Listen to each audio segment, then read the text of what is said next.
मैंने आज बनाना है एक फ्लावर जो कि 3 फ्लावर्स को मिलके बनेगा। उसके लिए मैंने लिया है एक रेड कलर का पेपर।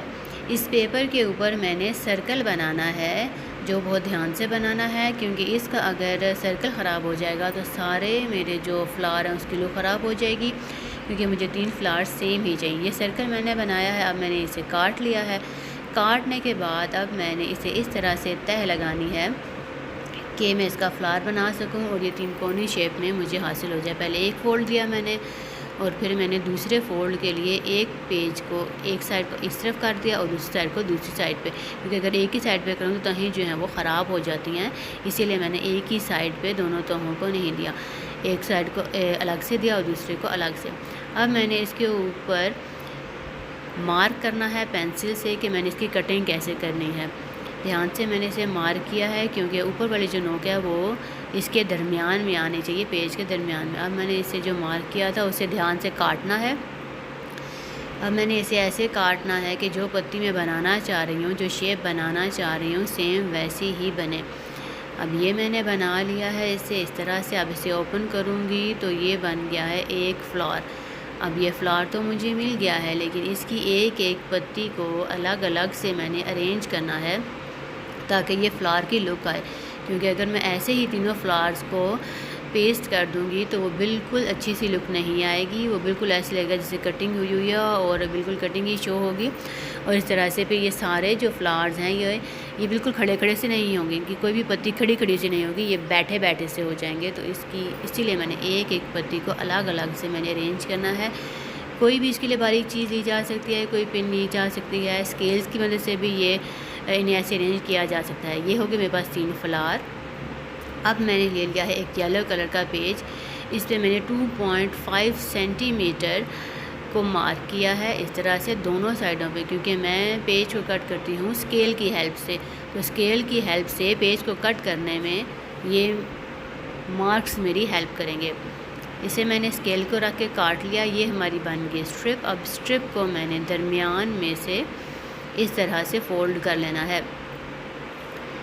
ध्यान से फ़ोल्ड करना है कि दोनों कॉर्नर जो हैं बिल्कुल एक जैसे ही हों। ये मैंने इसे फ़ोल्ड कर लिया। अब मैंने इसको लंबाई के रुख फ़ोल्ड करना है, क्योंकि मैंने इसे कटिंग करनी है। अगर मैं इसे लंबाई के रुख फ़ोल्ड नहीं करूँगी तो इतनी लंबी स्ट्रिप काटने में मुझे ज़्यादा टाइम लग जाएगा।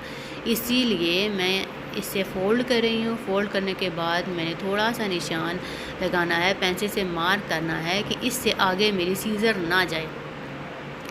अब ये जिस साइड से मैं काट रही हूँ इस साइड से फ़ोल्ड हुआ हुआ पेज है, और जो पेज खुला हुआ है, ओपन जो पेज है, वो दूसरी साइड से है, जिस साइड पे मैंने पेंसिल से मार्क लगाया है कि यहाँ पे सीज़र ना जाए। अगर यहाँ पे सीज़र जाएगी तो फिर ये पेजेस जो हैं वो अलग अलग हो जाएंगे, स्ट्रिप बिल्कुल मेरी कट जाएगी और किसी काम की नहीं रहेगी। इसीलिए मैंने ये पेंसिल से मार्क लगा लिया है ताकि पूरा पेज ना कट जाए और मुझे ध्यान से नज़र आए कि इस लाइन से आगे मैंने सीज़र को नहीं जाने देना।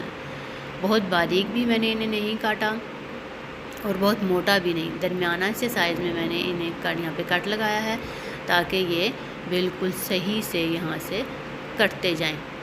इस तरह से ध्यान से कट लगाया है। अब मैंने इस फोल्डिंग को खोला है, दरमियान में जो देखा है वो भी ठीक ही है, जैसे बाकी कटिंग हुई हुई है बिल्कुल वैसे ही है, इसलिए मैंने इसे दरमियान से फिर नहीं काटा। अब मैंने स्ट्रिप को खोला है। उस स्ट्रिप को जो ओपन वाला हिस्सा है जहाँ पे मैंने पेंसिल का मार्क लगाया था, इस साइड पे मैं गम लगा रही हूँ।